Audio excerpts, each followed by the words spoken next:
Ricardo Jorge Pinto é comentador da RTP, convidado do Jornal 2. Boa noite, Ricardo. Olá, boa noite. Não será por diferenças nem de pensamento nem de posicionamento entre estes dois líderes que a construção europeia não avança? Não, agora há outras razões que os fazem neste momento ficar nervosos. De resto, os políticos europeus ficam geralmente nervosos antes das eleições para o Parlamento Europeu. E Macron assumiu. E Macron assumiu e percebe exatamente que a situação não é fácil. Mas há aqui uma série de variáveis das quais estes políticos, em particular, são responsáveis e outras de que não são.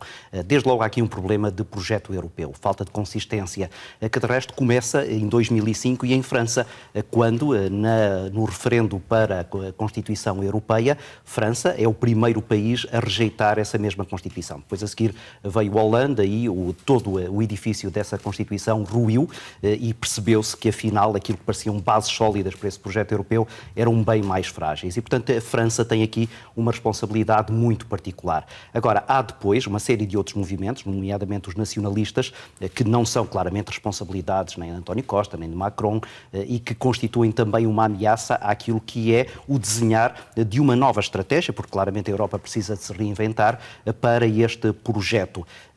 Apesar das sintonias, e as sintonias aqui eram claras, e poderíamos juntar até outros primeiros-ministros a partilhar estas perspectivas, nós percebemos que isto pertence muito mais à retórica do que depois aos factos políticos e, sobretudo, às vontades. Porque é muito fácil dizer, neste momento, que a Europa acolhe os refugiados, ou é muito fácil dizer que há aqui um empenho em, por exemplo, aumentar aquilo que é a despesa na segurança da Europa.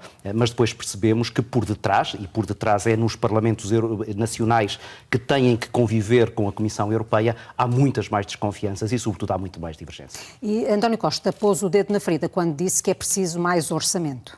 Mais orçamento, mais meios. Agora, também não se sabe como é que isso vai ser feito. Fala-se de um imposto europeu, mas esse imposto não é minimamente simpático para nenhuma destas forças, por exemplo, socialistas.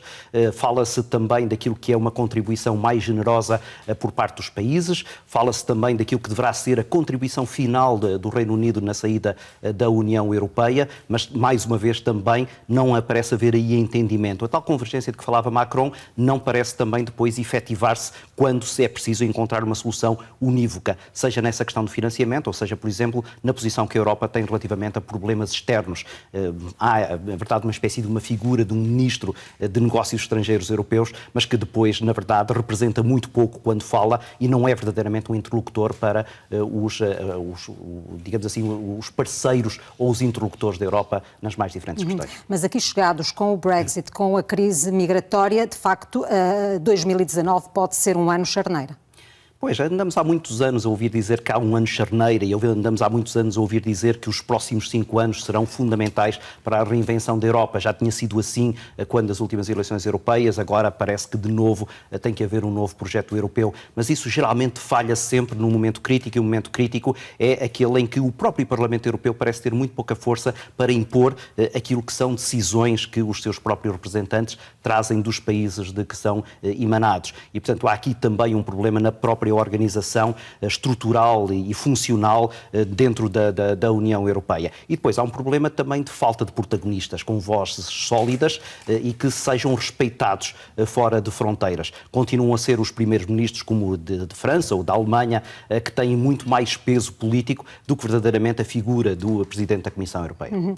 Ricardo, chegaram a acordo do ponto de vista energético, numa opção que até poderia parecer consensual, mas que demorou anos até a produzir efeitos.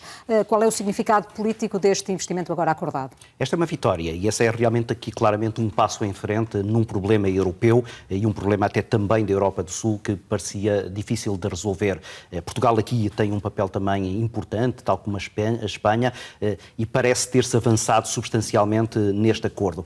E se calhar são estes pequenos passos que eventualmente podem construir essa tal Europa, que é muito mais um puzzle, é muito mais uma toalha feita de muitos remendos do que verdadeiramente um projeto consistente. Agora, se calhar o futuro da Europa está exatamente aí. Alguém dizia, e também com muita razão, que a língua da Europa é a tradução. Na verdade, isto é um conjunto muito diferente de países que não falam apenas línguas diferentes, mas têm também ideias diferentes sobre essa mesma Europa. Eventualmente é nessas diferenças que acabam por se constituir a unidade. Ricardo Jorge Pinto, agradeço. Obrigada. Boa noite.